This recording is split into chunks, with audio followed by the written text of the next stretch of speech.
메이드 카페라는 게 아무래도 좀 생소하다 보니까 그래서 저는 그냥 카페라고 일반적으로 그렇게 설명을 하는데 뭐 다른 이름이 있을까요?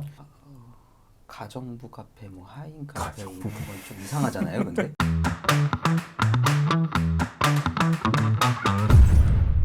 안녕하세요. 세상의 모든 이슈를 부동산적 시각으로 재밌게 썰풀어보는 부테랑입니다. 오늘 저와 함께 이야기 나누실 두 분 모셨는데요. 각자 소개 좀 부탁드릴게요. 안녕하세요. 반갑습니다. 부테랑의 이현우라고 합니다. 저희 다양한 주제로 많은 얘기들을 나눠볼 텐데요. 또 즐겁게 봐주시면 감사하겠습니다. 안녕하세요. 저는 앞으로 부테랑에서 함께 이야기를 나눌 장은택이라고 합니다. 잘 부탁드립니다. 오늘의 대화 콘텐츠는 바로 MZ들의 창업에 대한 내용입니다. 요즘 좀 MZ 세대들이 좀 열광하는 창업 아이템이 어떤 게 있는지 두 분과 함께 이야기 나눠보도록 하겠습니다. 두 분이 이제 부동산 현업으로 일하고 계시다 보니까 혹시 요즘에 조금 떠오르고 있는 창업 아이템이 있을까요? 우선 카페가 있습니다. 카페 정말 많죠. 많은 분들이 쉽게 창업도 하시고 그 다음에 뭐 일명 휴게 음식점이라고 하죠. 카페 같은 걸 창업하는 데 있어서 창업 비용 같은 건 얼마나 들까요? 우선 이제 카페 창업을 알아보기에 앞서서 요즘 핫한 서울 마포구에 대해서 간단히 좀 설명을 드릴게요. 마포구의 경우에는 이제 한국인들뿐만이 아니라 이제 외국인 관광객들이 좀 많이 오기 때문에 유도인구가 굉장히 많은 지역이고요. 그리고 일반 카페뿐만 아니라 힐링 카페, 심리 카페, 그리고 메이드 카페 등 다양한 테마가 존재하는 곳입니다. 메이드 카페요? 네. 메이드 카페 가보셨어요? 저는 한 번도 안 가봤습니다. 저도 가보진 않았어요. 근데 가면 뭐해 꽁 이런 것도 한대요. 주인님처럼 모신다고 하는데 주인님처럼. 예, 요즘 홍대에 많이 생겼더라고요. 한번 가보실 의향은 있으신가요? 같이 가면 가죠. 두 분이랑. 셋이서? 저는 못 갈 것 같아요. 저랑 같이 가시죠. 뭐 그런 거 뭐 문의를 주시는 분들도 많으신데 뭐 이제 임대인 분들한테 이런 걸 좀 어떻게 설명해야 되는지 좀 곤란한 적도 있었어요. 맞아요. 그러니까 메이드 카페라는 게 아무래도 좀 생소하다 보니까 뭐 다른 이름이 있을까요? 가정부 카페, 뭐 하인 카페 이런 건 좀 이상하잖아요, 근데. 네, 그래서 이상한 예, 많이 이상할 것 같습니다. 넘어가시죠. 근데 본격적으로 창업 비용이 얼마 정도 들까요? 우선 보증금이랑 임대료랑 관리비가 있겠고요. 그리고 인테리어 장비, 이제 뭐 식자재 비용, 마케팅, 인력 비용 같은 경우는 제외하고 말씀을 한번 드려볼게요. 그걸 제하면 어떡해요? 그게 제일 중요한 거 아니에요? 왜냐하면 사실 점주님들마다 이제 실행하는 가격이 너무 천차만별이라서 기본적으로 이 정도 돈은 있어야 한다라는 제일 기본적인 금액부터 좀 말씀을 드릴게요. 우선 마포구 중 홍대 근처 평균적으로 1층이 이제 15만 원에서 한 20만 원 정도 하거든요. 그리고 월세가 대략 한 150에서 200 정도 하겠죠. 그래서 보증금 같은 경우는 월세 곱하기 10에서 한 20 안팎이라고 생각을 하시면 되고요. 관리비는 건물마다 다르겠지만 10만 원에서 한 30만 원 정도 사이라고 보시면 될 것 같습니다. 그러면 1층에 한 10평짜리 상가에 카페 한다고 하면은 대략 한 보증금 2천만 원, 월세 200만 원, 관리비 20만 원 이런 식으로 하면은 그것만 있으면은 창업이 가능한 건가요? 이제 추가적으로 사실 기타 여유 자금이 좀 필요한데요. 당연히 이제 여유 자금이 많으면 좋긴 좋아요. 최소한 그래도 6개월치 정도의 월세는 여유 자금이 좀 필요하다고 생각을 합니다. 그러면 이제 2,220만 원에 1,200만 원 더하면 3,420만 원 정도가 되겠네요. 그러면 3,500만 원 정도면은 카페 사장님이 될 수 있는 건가요? 저는? 그 다음에 이제 기존 카페를 인수하고 싶다고 하시면 해당 업장에 계신 이제 업주님의 원하시는 권리금을 이제 주고 들어가시면 되고요. 뭐 인테리어까지 하면 뭐 금액은 계속 올라갈 수는 있겠네요. 그렇죠. 그래서 이제 최소한 인테리어 비용이랑 권리금을 제외하고 3,420만 원 정도는 있어야 카페 할 수 있는 공간을 구할 수 있다는 말씀이고 최소한 그래도 5천에서 한 6천 정도는 필요할 것 같네요. 5천에서 6천. 뭐 이게 아무래도 최소한의 금액이고 보편적으로 이 정도 든다는 금액이지. 뭐 마케팅 비용을 어떻게 한다. 그다음에 뭐 임차 대금이 어느 정도. 그리고 뭐 인테리어 부분에 관해서도 또 달라질 수 있는 거니까요. 뭐 이건 참고만 하시면 될 것 같습니다. 사업이라는 거 자체가 제일 중요한 건 몫이잖아요. 그렇죠. 네, 위치 선정이 가장 중요한데. 그러면 부동산 위치 선정하거나 뭐 목 같은 거 좀 잘 알아보는 방법이 따로 있을까요? 좋은 자리는 저희가 말씀 안 드려도 다 아시더라고요. 그렇죠. 사실 이마트 식료품 코너 같은 데 가보면 한 개 남았다고 하면 엄청 뛰어가서 빨리 잡잖아요. 또 아무거나 좋은 거라고 했다고 잡을 수는 없잖아요. 그렇죠. 근데 사실 카페라고 한다면 주변에 아파트나 이제 빌라나 주택 인근에 이제 내가 카페를 차리면 올 수 있는 손님이 많은지 한번 체크를 해봐야 되고 여기서 중요한 게 그 카페마다 고유한 컨셉이 있잖아요. 그 컨셉에 맞춘 손님들이 많이 있을 것인지 한번 고민을 좀 해봐야 될 것 같고요. 그렇죠. 뭐 사업하기 전에 먼저 본인이 직접 가셔가지고 한번 뭐 배우 상권도 보고 그다음에 유동인구도 좀 체크하고 좀 확인하는 게 좋을 것 같아요. 그러면 가장 중요한 거 한 달에 어느 정도 벌까요? 결론부터 말씀을 드리면 저는 평균이라는 건 없다고 생각합니다. 15평 정도 되는 이제 반지하 자리였는데 5,500원짜리 아인슈펜을 팔아서 한 달에 3천만 원 정도 버신다는 분을 3천만 봤거든요. 원. 3천만 원. 3천만 원? 네, 순이익이 3천만 원인가요? 아니면 총 매출이겠죠? 순이익이 3천만 원. 순이익이 순이익이 3천만 원. 3천이면은 더 많이 벌어야 되는데 그러면은 5천 벌까요? 순수익 3천으로 잡으면은 아인슈페너를 한 하루에 얼마나 팔아야 돼요? 하루에 제가 봤을 때 400잔은 팔아야 되지 않을까. 400잔이요. 그러면 이 정도면 그냥 대한민국 국민들 잠 못 자는 거 아닙니까?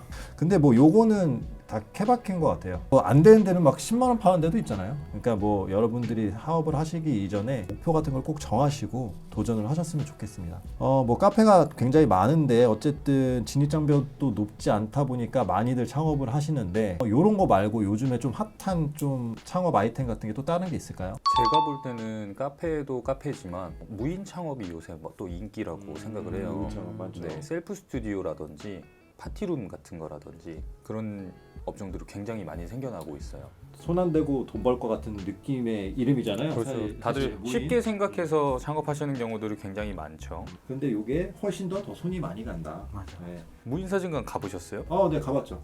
인생 내 거 찍어보셨어요? 그럼요. 대표님 흑백 사진관 네, 샷다 터지는 흑백 사진관. 뭐 제가 알기로는 맞아요. 기계에 따라서 첫 번째는 1세대, 2세대, 3세대, 뭐 지금은 몇 세대인지 모르겠지만 4, 5세대 정도 됐겠죠. 그럼 뭐 세대마다 좀 달라진 걸로 알고 있는데 요즘에 좀 그런 무인 사진관 같은 거 좀 핫한 게 있나요? 요새 핫한 거라고 하면은 저도 이제 SNS를 통해서 봤는데 구도가 요새 유행하는 항공샷이라고 해서 위에서 밑으로 찍더라고요. 구도가 이제 인생 내 것 같은 거나 포토그레이 같은 거는 이제 정면에서 찍는다고 하면은 이렇게 위에 카메라가 달려 있더라고요. 그렇다면 만약에 조금 머리숱이 없거나 정수리가 네. 좀 비어 있는 분들은 좀 피해야 되는 거 아닌가요? 그렇겠죠. 아무래도 전 국민의 안타깝네요. 전국 탈모인들에게 사과 한번 하세요. 제가요? 가고 싶어도 못 가시는 분들이 있을 텐데. 제가 그 사업을 하지 않았는데 왜 제가 사과를 해? 위에서 찍는 거 있다. 그럼 뭐 아래서 찍는 것도 있나요? 아래서 찍는 것도 있습니다. 말도 안 돼, 맙소사. 그런 게 있다고? 네. 아래에서 찍는 게 있다고요? 가랭이 밑에서 말고요. 네, 저기 대각선 밑에서 이제 대학생 밑에서. 네, 키 커 보이게 저희 약간 찍잖아요. 이렇게 밑에서 앉아서 네. 찍는 거. 그렇죠. 좋네요. 그러면 뭐 여러 각도에서 다 찍으면 뭐 뒤통수에서 찍는 것도 있을 수도 있고. 그거는 네. 그냥 돌면 뒤통수를 찍을 수 하나, 있잖아요. 둘, 셋 이렇게. 네. 그럼 저희도 뭐 이런 거 하나 만들어가지고 기계 하나 만들어서 창판할까요? 제가 하나 생각해봤는데요. 이 엑스레이 샷이 어떨지. 엑스레이. 네. 그녀의 특별한 갈비뼈가 보고 싶을 날 같이 찍어서. 음. 근데 이건 좀 이슈가 있는 게 그쵸. 방사선 이슈 때문에 맞아. 1년에 한 번 정도 찍을 수 있는 그런 거. 굉장히 왜 듣기 싫다는 식으로. 아니 1년에 한 번 찍을 수 확인. 있다고 하니까 표정이 안 좋아지셨어요. 그렇죠. 사업성을 또 보시는 분이기 대중이기 때문에. 네. 알겠습니다. 요즘 또 이제 탕후루가 또 유행이잖아요. 근데 거리를 가도 이제 탕후루집이 많이 생긴 걸 볼 수 있는데 저는 솔직히 이걸 왜 사 먹는지 잘 몰랐어요. 근데 실제로 먹어보니까 맛있더라고요. 저는 아직도 한 번도 안 먹어봤어요. 탕후루를. 왜 안 드셔보셨어요? 몸이 썩어버릴 것 같아요. 설탕 막 범벅해가지고 안 그래도 또 과일이 단데. 저도 그게 굉장히 단맛만 날 줄 알았는데 네. 과일의 그 아삭한 맛도 나고 괜찮더라고요. 그래서 뭐 많이들 먹어가지고 저도 한번 먹어봤는데 일단 얼마예요? 근데 가격이 한 4, 5천 원 하나요? 네다섯 네, 한 4천, 5천 원. 4천 원, 5천 원 정도. 근데 갑자기 궁금한 거 이거 원가는 어느 정도 할까요? 근데 제가 알아봤는데 원가율이 한 15%에서 한 20% 정도 한다니까 뭐 업체마다 좀 다르지만 뭐 딸기 탕후루가 3,000원인 것도 있더라고요. 그러면 3,000원이라는 가정하에 450원에서 한 600원 정도가 되겠네요. 이게 마진이 굉장히 많이 나는 장사군요. 창업 비용은 얼마나 들까요? 대략적으로 한 10평 기준으로 보증금 제외하고 말씀을 드리면 가맹비랑 교육비, 인테리어 설비, 집기, 초도 물품 등 포함해서 한 5천만 원에서 한 1억 정도 사이라고 보시면 됩니다. 카페보다 마진율이 좋은데 의외로 더 창업 비용은 높다. 왜 그럴까요? 표면적으로 봤을 때는 맞아요. 근데 이제 탕후루 가게 들어가면 7, 80평은 아니잖아요. 그렇죠. 근데 아무래도 이 탕후루 가게를 원하시는 분들은 중심 상권을 좀 많이 원하시더라고요. 그래서 뭐 권리금 같은 게 좀 형성이 많이 되나요? 네, 아무래도 중심 상권 같은 경우는 권리금이 굉장히 비싸요. 한 5천만 원에서 뭐 비싸게는 억대까지 나오는 데가 있다 보니까 앞서 말씀드린 금액에서 플러스 알파라고 생각을 하셔야죠. 그렇죠. 평수는 굉장히 작아지긴 하는데 그만큼 유동인구도 많고 가장 네. 번화가에 위치하다 보니까 맞아요. 권리금은 부르는 대로 좀 값이긴 하죠. 저희한테 매물로 나왔던 것들 중에 2억 5천 정도 되는 그런 네. 탕후루 가게도 있었잖아요. 그러니까 이런 것들 만약에 선택하신다고 하셨을 때는 그런 부분도 있다는 거 좀 참고하셔가지고 사업을 하셨으면 좋겠습니다. 그럼 저희도 뭐 장사나 좀 해볼까요? 두 분 만약에 장사하신다고 하시면 어떤 걸 좀 해보고 싶으세요? 저는 요새 또 취미로 운동을 열심히 하고 있거든요. 근데 저는 요새 F45. 아 F45. 근데 이게 제가 그래서 또 알아봤죠. 근데 창업 비용이 대단하더라고요. 약 한 70평 기준으로 3억 정도 든다고 어. 생각하시면 돼요. 그럼 좀 비싸긴 하네요. 네. 헬스장인가요 거기가? 크로스핏인데 크로스핏과 웨이트를 좀 합친 복합 트레이닝이라고 생각하시면 됩니다. 그렇죠. 이제 헬스장 같은 경우는 좀 비싸질 수는 있어요. 아시다시피 기구가 비싸잖아요. 장소나 인테리어 비용보다 뭐 샤워장 만들고 이런 건 좀 들겠지만 기구가 외국에서 수입해가지고 오고 이것도 오래도 걸리고 그렇죠. 비싼데 요거는 솔직히 크로스핏이면 기구 이런 것보다 기구도 웬만큼 헬스장만큼 많이 들어갑니다. 아, 뭐 이렇게 그래요? 큰 기구가 있지는 않지만 또 조목조목한 기구들이 많기 때문에 돈 버셨나요? 아니요, 내돈내산입니다. 월화수목금토일 그렇죠. 열심히 운동하고 있습니다. 그러면 은택 씨는 어떤 거 하고 싶으세요? 저는 청기와 타운이라는 고깃집을 한번 해보고 싶어요. 아 고깃집. 청기와 타운? 네. 처음 들어봐요. 왜냐하면 제가 가봤던 어떤 그런 갈비를 파는 집이었는데 인테리어나 어떤 맛이나 이런 게 되게 신선했던 것 같아요. 되게 현대식이고 그리고 음식이 일단 되게 정갈하게 나왔어요. 이거야말로 광고 아닙니까? 절대 아니고요. 저는 기억에 남을 만큼 맛있었다. 진짜 그래서 맛있겠어. 한번 좀 충격적인 게 지금 했었던 뭐 얘기 중에 가장 눈빛이 빛나고 가장 행복해 보여서 좀 속상하네요. 저희 얘기에도 집중 좀 잘 해주세요.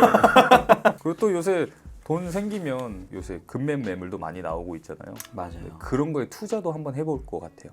사실 아시겠지만 저희 요즘에 금매물이 굉장히 많잖아요. 많이 있죠. 제가 만약 돈이 있다고 한다면 아까 그래서 여쭤봤던 게 꼭 장사를 안 하더라도 그런 물건이 있으면 물건을 잡고 싶은 그런 게 있긴 하거든요.